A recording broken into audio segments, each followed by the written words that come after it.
जो मैं आज की शाम आपके साथ बांटना चाहता हूं संदेश, उसका शीर्षक है what do we do when we are anxious.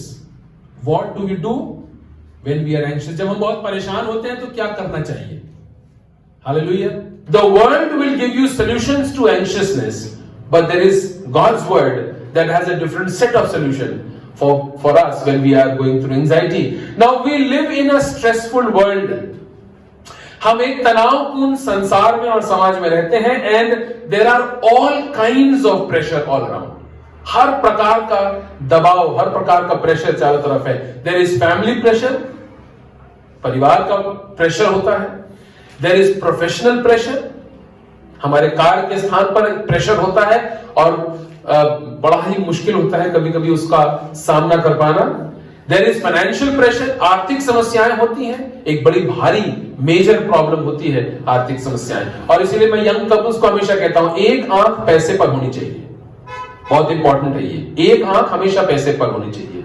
एक आंख आपकी और दुनिया में बाकी तमाम जगहों पर होगी, पर one eye should be on money, और दोनों आंखें परमेश्वर पर होनी चाहिए. ओके, सो फाइनेंशियल प्रेशर बहुत इंपॉर्टेंट चीज होती है.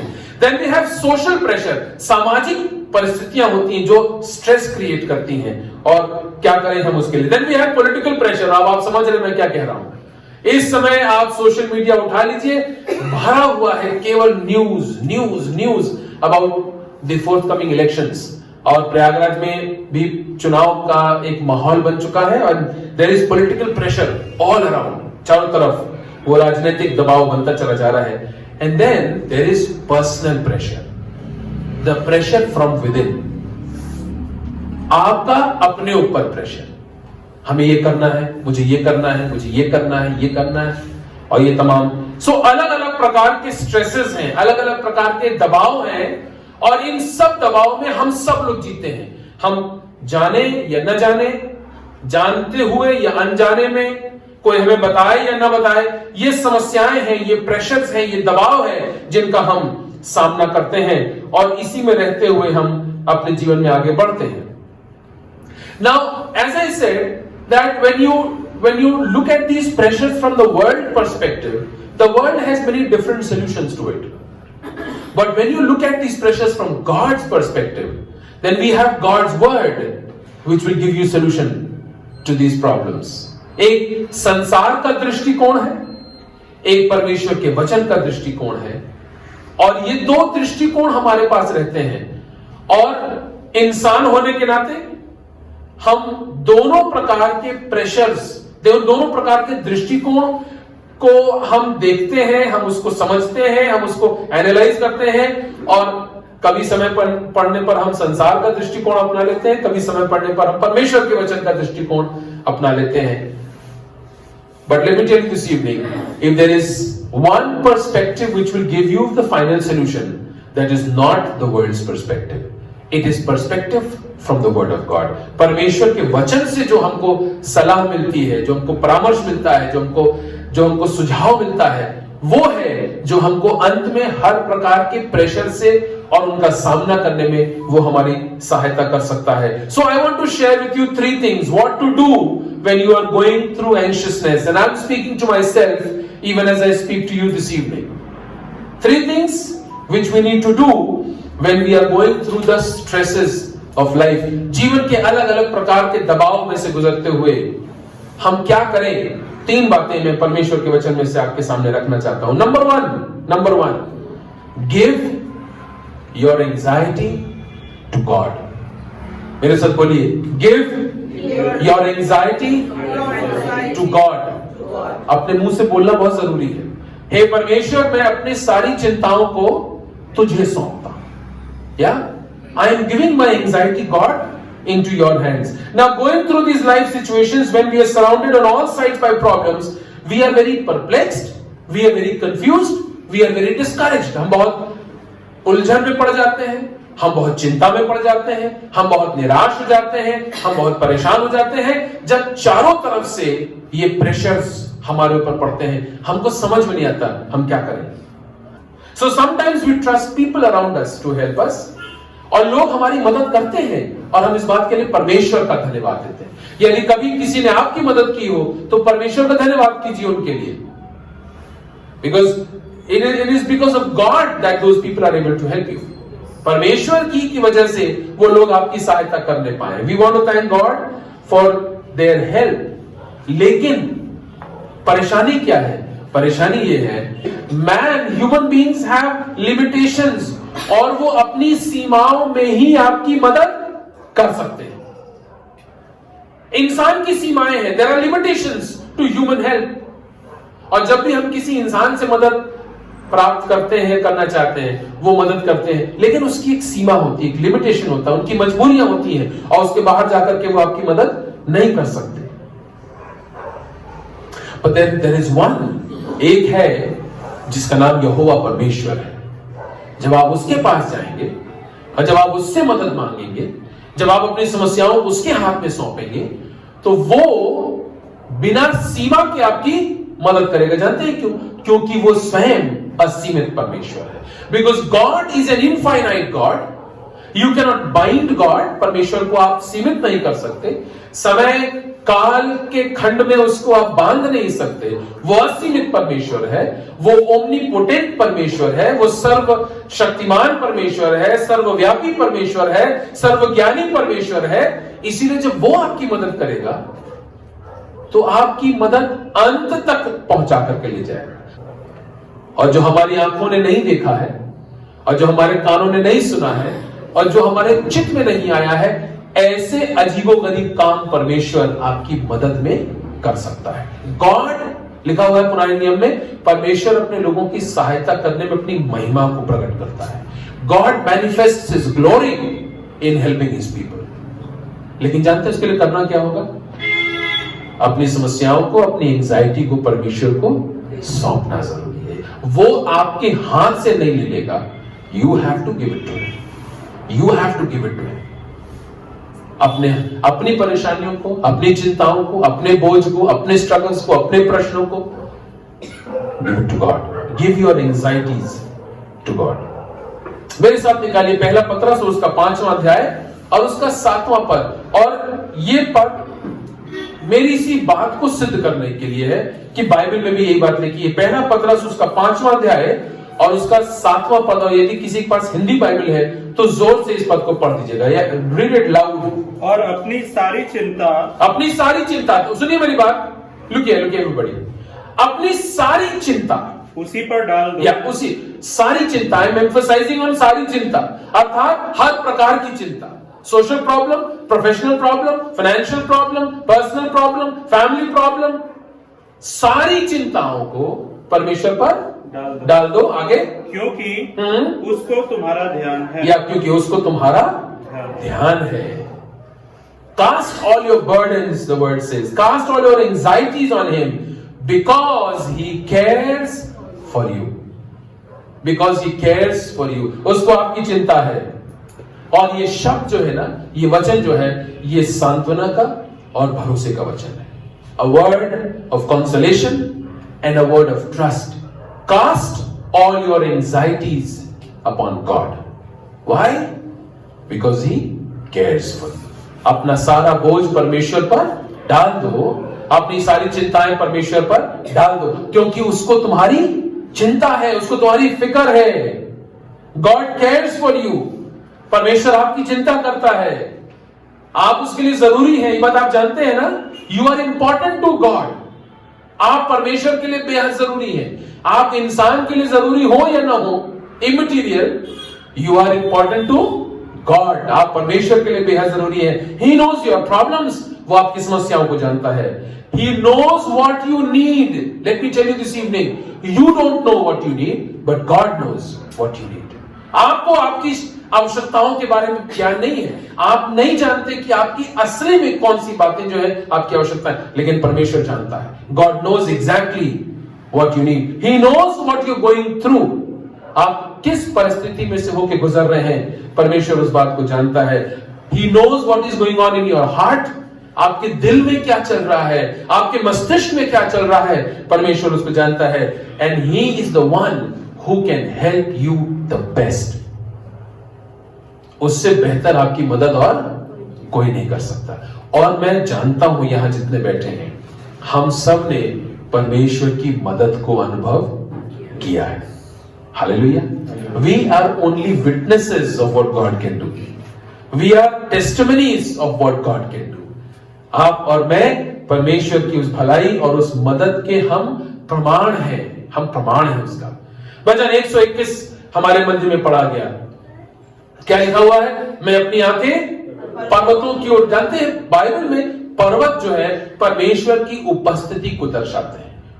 Hills, mountain represent the presence of God। मैं अपनी आंखें पर्वतों की ओर उठाऊंगा, मुझे सहायता कहां से मिलती है? और उसका जवाब है मुझे सहायता यहोवा परमेश्वर से मिलती है, जो आकाश और पृथ्वी का करता है। आपको मालूम है जिसने कहा दिन हो जाए और दिन हो गया, जिसने कहा कि सूखी भूमि जल से अलग हो जाए और वो हो गया, जो इतना सर्वशक्तिमान है, जिसके शब्द में इतनी सामर्थ है, क्या वो आपकी समस्या को समाधान नहीं कर सकता है?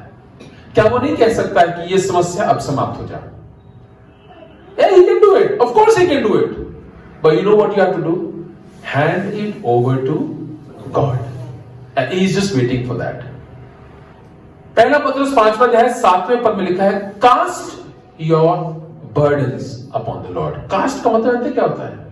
Cast your net, वो है मूल शब्द जो लिया है। Cast your net. Throw your burdens on the Lord. Do you know what happens? When you throw something, you don't hold it with you. जब आप किसी चीज को फेंकते हैं ना, किसी चीज को आप देते हैं, तो आप उसको अपने पास नहीं रखते हैं। You throw it, you cast it, you give it. Give it to who? Give it to God. इसका मतलब क्या है? जब आप अपनी परेशानियों को परमेश्वर को सौंप रहे हैं, तो फिर उसके बारे में चिंता करना छोड़ दीजिए। When you give it to God, let Him handle it. When you give it to God, let Him take care of it. आप अपनी परेशानियों को, अपनी समस्याओं को, आप जब परमेश्वर को देते हैं, उसको दे दीजिए, फिर उसको अपने हाथ में पकड़े मत रहिए। Cast means to throw, to let it go. So don't keep holding on to your problem. Don't keep holding on to it. When you give it to God, let it go. जब आप अपनी समस्याओं को दे दिया, उसको जाने दीजिए, उसको पकड़े मत रहिए, उसको पकड़े मत रहिए, क्योंकि जब तक आप पकड़े रहेंगे तब तक आप परमेश्वर को दे नहीं पाएंगे। Don't keep worrying while you are depending on God. और ये बात मैंने काफी समय पहले यहां प्रार्थना निकेतन में एक संदेश के द्वारा आपको बताई थी। You can either panic or pray. You can either worship or worry. You can either be troubled or be thankful. Let me say that once again. You can either panic or pray. You can either worry or worship. You can either be troubled or thankful. या तो आप चिंता कर सकते हैं या प्रार्थना कर सकते हैं, या तो आप आराधना कर सकते हैं या परेशान हो सकते हैं, या तो आप मन में व्यथित हो सकते हैं या मन में धन्यवादी हो सकते हैं।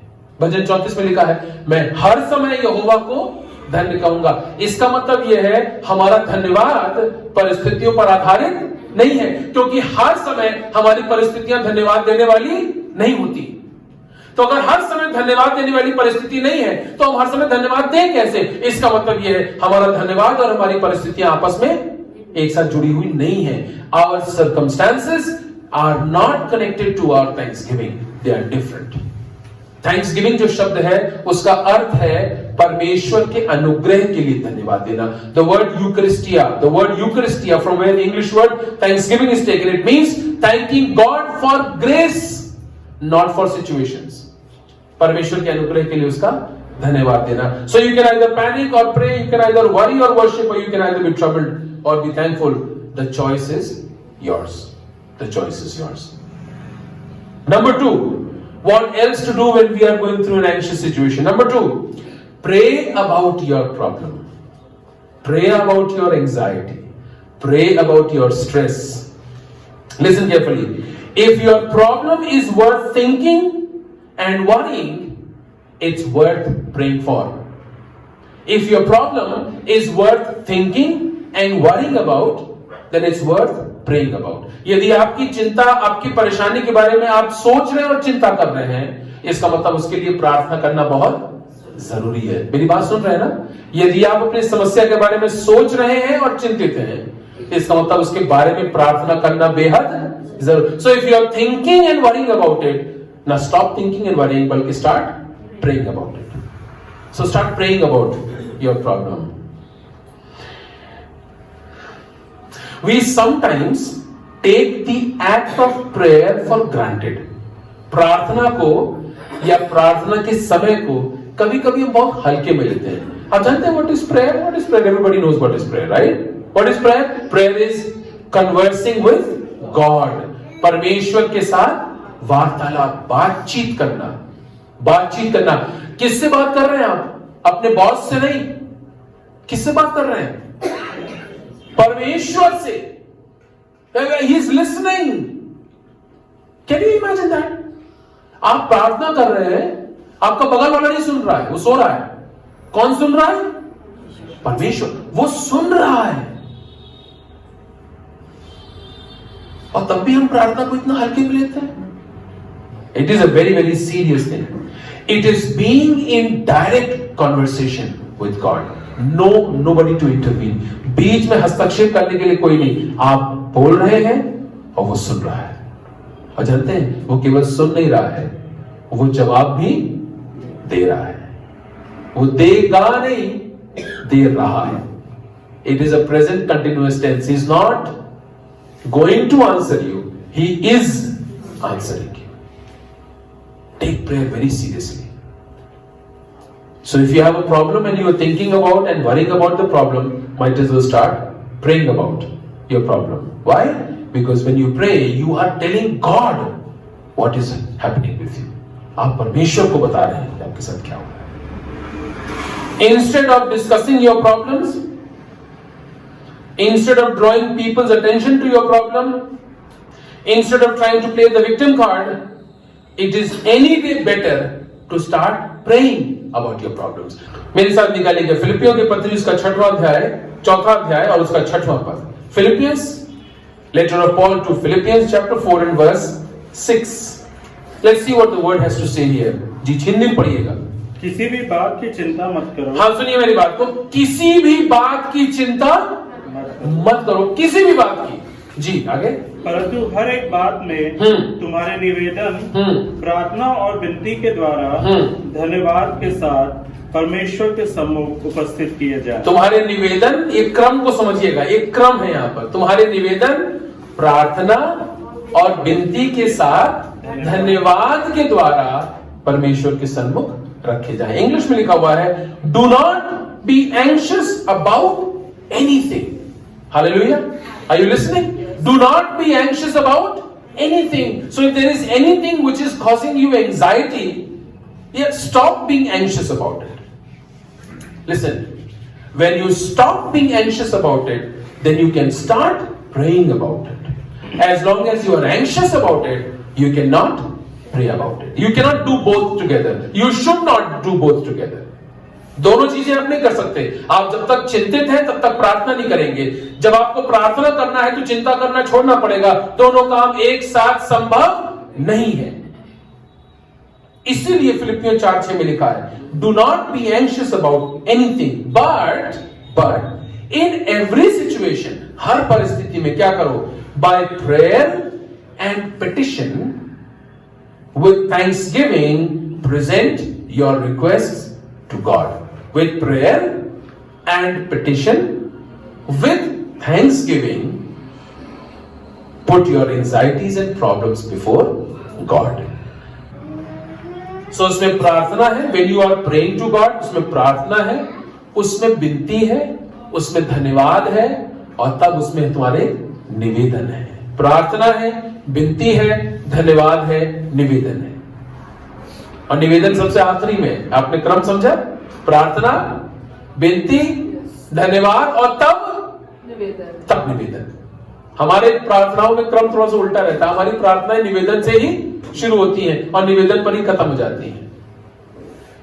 कभी कभी किसी की प्रार्थना जो है वो शॉपिंग लिस्ट की तरह होती है. परमेश्वर मुझे ये चाहिए, ये चाहिए, ये चाहिए, ये चाहिए. There is no petition, there is no prayer, there is no thanksgiving, there is only want. प्रार्थना और विनती धन्यवाद के साथ तब तुम्हारा निवेदन परमेश्वर के सन्मुख अर्पित किया जाए. So when you are going through an anxious situation in life, pray about it. Pray about it. Do not be anxious about anything. Pray about it. और मैं आपको बताना चाहता हूं, ये थियरीज नहीं है, ये सैद्धांतिक बातें नहीं है, ये व्यवहारिक बातें हैं. आप कीजिए और इसका परिणाम देखिए. And the more you pray for something, the more you are going to be relaxed about it because you handed it over to God. जिस चीज की आप प्रार्थना करेंगे, आप उसके प्रति उतना निश्चिंत हो जाएंगे क्योंकि आपने प्रार्थना में निवेदन और विनती के साथ धन्यवाद द्वारा अपनी बातों को परमेश्वर को सौंप दिया है. Now you can relax about it. अब आप उसके लिए निश्चिंत हो सकते हैं. Tell God about it. परमेश्वर बता दीजिए. Seek His face. Seek His what does it mean to seek the face of God? Seeking the face of God means trying to know His will. उसकी इच्छा को जानने का प्रयास करना. That's seeking the face of God. Find His purpose, not only the will of God, but the purpose of God. परमेश्वर की इच्छा ही नहीं, परमेश्वर की योजना. क्या है परमेश्वर की योजना आपके जीवन के लिए? Tell God about your desperation and distress, and God will work out a solution for you. अपनी परेशानियों को परमेश्वर बताइए, वो आपके लिए उसका समाधान बताएगा, क्योंकि ये उसका वायदा है. So when you're going through an anxious situation, number one, hand over your anxiety to God. Second, pray about it. And the last, rely on God's strength. परमेश्वर की सामर्थ पर भरोसा कीजिए. परमेश्वर की सामर्थ पर भरोसा कीजिए. जब आपने अपनी समस्याओं को परमेश्वर के सन्मुख रखा, उसके लिए प्रार्थना करी, अब अंतिम बात, परमेश्वर की सामर्थ पर भरोसा कीजिए. कभी आपने किसी को यह बोलते सुना, तुमको यार हमारे पर भरोसा ही नहीं है, क्या हम तुम्हारी मदद करें? सुना आपने? या शायद आपने कभी इस बात को किसी से कहा, you don't even trust me, why are you even looking for my help? You don't even trust me. तुमको मुझ पर भरोसा ही नहीं, क्या मैं तुम्हारी मदद करूं? Sometimes God feels like that with us. We don't even trust Him and we are seeking His help. When you hand over your problem to God, when you prayed about your problem, now trust God's strength. उसकी सामर्थ पर भरोसा कीजिए. उसकी सामर्थ पर भरोसा कीजिए. भजन 20 और उसका 7वां पद है. भजन 20 और उसका 7वां पद लिखा है, किसी को घोड़ों पर और किसी को रथों पर भरोसा है, परंतु हमारा भरोसा परमेश्वर यहोवा पर है. इंग्लिश में लिखा है, some trust in chariots and some trust in the horses, but we trust in the name of the Lord our God. किसी को घोड़ों पर, किसी को रथों पर भरोसा है, पर हमारा भरोसा हमारे परमेश्वर यहोवा पर है. जानते हैं घोड़ों और रथों का मतलब क्या है? इस संसार के रसूखदार लोग, इस संसार के बड़े लोग, इस संसार के पावरफुल लोग. किसी को घोड़ों पर, किसी को रथों पर भरोसा है, परंतु हमारा भरोसा यहोवा परमेश्वर पर है. We trust in the Lord. Now this is something that we need to learn and it doesn't come naturally to us. परमेश्वर पर भरोसा करना हमको सीखना पड़ेगा. परमेश्वर पर भरोसा करने की हमको प्रैक्टिस करनी पड़ेगी. ये स्वतः आने वाली चीज नहीं है. जानते हैं what comes naturally to us? Solving our own problem. ये this is naturally to us. हमारी जो प्रकृति है, जो हमारी सृष्टि वो ऐसी है कि हम अपनी मदद खुद करना चाहते हैं. हर पर, चाहे हम कर पाएं या न कर पाएं, लेकिन हम मदद करना चाहते हैं. आप किसी बच्चे को हाथ में पकड़े, नवजात शिशु को हाथ पकड़े रहिए और जरा सा आप उसको ऐसे करेंगे ना, तो अगर उसने आपकी उंगली पकड़ी है तो उसके पकड़ कस जाएगी. This is nature. We are designed in such a manner that we want to help our own self. Now when David says some trust in chariots and some trust in horses, but we trust in God, then we have to learn to start trusting in God. We have to learn to do it. इस काम को हमको सीखना पड़ेगा. So naturally we tend to take care of everything ourselves.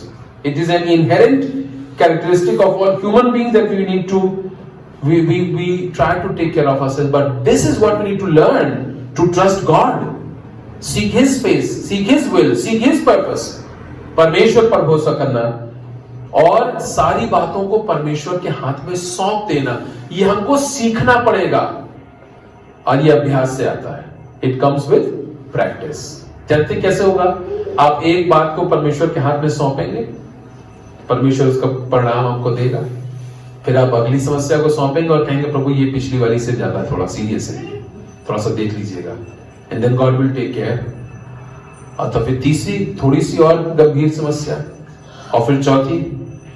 And then you will start handing over the most crucial problems of your life in God's hands. It comes with practice. Listen carefully, my dear people. Trusting God comes with practice. Having faith in God comes with practice. You have to try, make your efforts to do it, and God will help you. Why am I saying this? मैं क्यों इस बात को कह रहा हूं? क्योंकि नीति वचन की पुस्तक 3 अध्याय उसके 5वें पद में सुलेमान राजा कुछ कहता है. क्या कहता है? तू अपनी बुद्धि का सहारा. कौन कह रहा है? कौन है सुलेमान? बुद्धिमान व्यक्ति, सबसे बुद्धिमान व्यक्ति, जिसको बुद्धि ज्ञान स्वयं परमेश्वर ने दिया, वो कह रहा है तू अपनी बुद्धि का सहारा न लेना. इसका मतलब हम क्या करते हैं? हम अपनी बुद्धि का सहारा लेते हैं. इसीलिए सुलेमान को कहना पड़ रहा है तू अपनी बुद्धि का सहारा न लेना, वरन संपूर्ण मन से यहोवा पर भरोसा करना है. Do not trust on your own self, rely not on your own self, but completely trust in the Lord. परमेश्वर यहोवा पर पूर्ण रूप से भरोसा करना. और तब लिखा हुआ है, इंग्लिश में लिखा है, trust in the Lord with all your heart and lean not on your own understanding. In all your ways acknowledge him. क्या मतलब है इसका? In all your ways acknowledge him. इसका मतलब यह है कि अपने जीवन की हर परिस्थिति में परमेश्वर को सामने रखना. हम कहते हैं ना, we acknowledge your presence. इसका मतलब हम ये कह रहे हैं, we know that you are here. In all your ways, जीवन की हर परिस्थिति में परमेश्वर यहोवा को मानना, acknowledge करना. Yeah, and he will direct your paths. एक ट्रांसलेशन में लिखा, and he will make your path straight. तो तुम्हारे मार्ग को सीधा करेगा. यही पद मुझे मिला है. सीधी राह पे चल तो परमेश्वर यहोवा तेरी हर बात में सहायता करेगा. This is what I need to do. Stop trusting my own self, start trusting more in God. तब परमेश्वर मेरी राह को हम चाहते तो हैं कि राह सीधी हो जाए, हम चाहते तो हैं कि ऐसे मोड़ जीवन में ना आए और ऐसे उतार चढ़ाव भी ना आए, लेकिन हम अपने ऊपर भरोसा करना छोड़ना नहीं चाहते. Trust God. Stop leaning on your own self. Then God will make your path straight. Now this scripture teaches us that we should rely on God in whatever we are doing. However, we often go in the wrong direction and rely on our own self. दिशा भ्रम हो जाता है. करना कुछ है, करने कुछ और लगते हैं. Now, you know what happens? Let me tell you something very practical. जब हम किसी समस्या का सामना करते हैं और हम अपने आप से अपनी मदद करना चाहते हैं, तो बहुत सी बार हमारे प्रयास सफल भी होते हैं और हम अपनी समस्याओं का समाधान निकाल भी लेते हैं और उसमें से बच के आके निकल भी जाते हैं. तो हम बच तो गए, लेकिन जानते हैं एक नुकसान हमने उठा लिया. नुकसान क्या उठाया? आत्मिक दृष्टिकोण से परमेश्वर पर भरोसा करना पीछे छूट गया और स्वयं पर भरोसा करना आगे आ गया. सो हमारी मदद तो हो गई, परमेश्वर ने हमें योग्यता दी है, परमेश्वर ने हमें बुद्धि ज्ञान दिया है, परमेश्वर ने हमें काबिलियत दी है, तो हम उन सब चीजों का इस्तेमाल करके हम समस्या से आगे तो बढ़ गए, परेशानी तो दूर हो गई, लेकिन इस प्रक्रिया में हम परमेश्वर पर भरोसा नहीं किए. So what do we do? We put ourselves on a higher pedestal and put God on a lower pedestal. या इसीलिए सुलेमान कह रहा है अपनी बुद्धि का सहारा ना लेना, वरन संपूर्ण मन से यहोवा पर भरोसा करना. Relying on God cannot be possible unless we have full faith and trust in His capabilities. परमेश्वर यहोवा की सामर्थ्य, उसकी योग्यताओं पर जब तक हमारे मन में पूर्ण भरोसा नहीं होगा, पूर्ण विश्वास नहीं होगा, हम उसके ऊपर निर्भर नहीं हो सकते. We cannot rely and trust on God unless we have full faith. So the question is, do you have full faith and trust in God? It's not a half-hearted, occasional, convenience-generated faith. No. Listen to these words. It is not an occasional, half-hearted, convenience-generated trust and faith. It is that rock-solid, unwavering, unchanging, unshakable trust in God. ये मौके मौके पर परमेश्वर पर भरोसा करने वाली बात नहीं है. ये परमेश्वर पर अडिग, अटल और कभी ना बदलने वाले भरोसे और विश्वास की बात हो रही है. जब जीवन की परिस्थितियां बेहद कठिन और कमजोर दिखाई दे, ऐसे में भी हम स्वयं पर भरोसा न करके परमेश्वर यहोवा पर निर्भर रहना सीख सकें. ये प्रभु हमसे चाहता है. The question is, do you want God to solve your problems? Let me say that once again. Do you want God to solve your problems? क्या आप चाहते हैं कि परमेश्वर आपकी समस्याओं में आपकी मदद करे? Well, the answer is, give it to God. Hand your problems to God, in God's hands. My dear people, trust God's wisdom, not your own wisdom. Trust His timing, not your own timing. Trust His grace, not your abilities. And trust His name, not your fame. परमेश्वर पर भरोसा करिए, उसकी बुद्धि पर भरोसा करिए, अपनी पे नहीं. उसके समय का इंतजार करिए, अपने नहीं. वो कभी देर नहीं करता. उसके अनुग्रह पर भरोसा करिए, अपनी योग्यताओं पर नहीं. और उसके नाम पर ईमान भरोसा रखिए और अपनी प्रसिद्धि पर नहीं. हमें लगता है ना, अरे उनसे कह देंगे हो जाएगा, इनसे कह देंगे हो जाएगा. नहीं. इनसे कहने पर होगा इसलिए क्योंकि परमेश्वर का हाथ उसमें पड़ा हुआ है, वरना कुछ नहीं होगा जी, वरना कुछ नहीं होगा. Just one last verse and I will close for this evening. Isaiah chapter 40 and verse 31. यशायाह नबी की पुस्तक, उसका 40वां अध्याय और उसका 31वां पद लिखा हुआ है. सो जो यहोवा की बाट जोहते हैं वो नया बल पाते हैं. Those that trust in the Lord shall renew their strength. जो यहोवा की बाट जोहते हैं, इंग्लिश में लिखा है they that trust in the Lord. बाट जो होना, उसके समय का इंतजार करना, अर्थात परमेश्वर पर भरोसा करना. जो परमेश्वर यहोवा की बाट जोहते हैं वो नया बल पाएंगे. वो काब की नाई उड़ेंगे, वो दौड़ेंगे और श्रमित ना होंगे, वे चलेंगे और थकित ना होंगे. Those that wait upon the Lord shall renew their strength. They will mount up with wings as eagles. They will walk and shall not grow weary. They will run and shall not faint. जानते क्यों? लिखा हुआ है for the Lord will be with them. क्योंकि परमेश्वर यहोवा उनके साथ साथ रहेगा. Wait upon the Lord, my dear people. Hand your anxieties and your stresses to God. Pray about your problems. Trust in the strength of God. परमेश्वर की योग्यताओं पर भरोसा कीजिए. Then you will see a miracle. Are you listening to me? Then you will see a miracle. इससे पहले कि 5,000 से ज्यादा लोग उस 5 रोटी और 2 मछली से खा पाते, एक बच्चे ने उन सारी चीजों को परमेश्वर को सौंपा था. And there was God standing in the form of Jesus Christ. Before Jesus could perform a miracle, this little baby boy handed over everything that he had into the hands of Jesus. A miracle happened. यूहन्ना की इंजील 2 अध्याय में एक आश्चर्य कर्म का जिक्र है.